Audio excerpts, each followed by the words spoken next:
The Phone tab is your default view when you log in. On the left is the built-in Softphone, and on the right are your quick actions, recent calls, and team extensions. Let's walk through each section.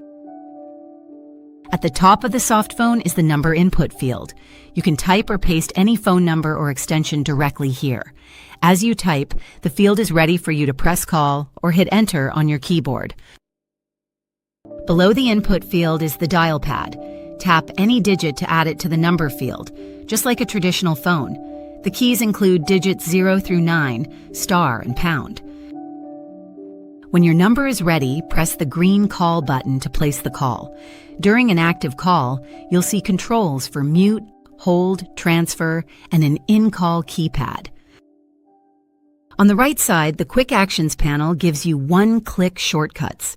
Check voicemail, open the phone book, call your speed dials, toggle Do Not Disturb, park calls on shared parking slots, or manage your agent queue status. Below Quick Actions, the Recent Calls section shows your latest inbound and outbound calls. Green arrows indicate answered calls, and red arrows show missed calls. Click any entry to instantly dial that number back.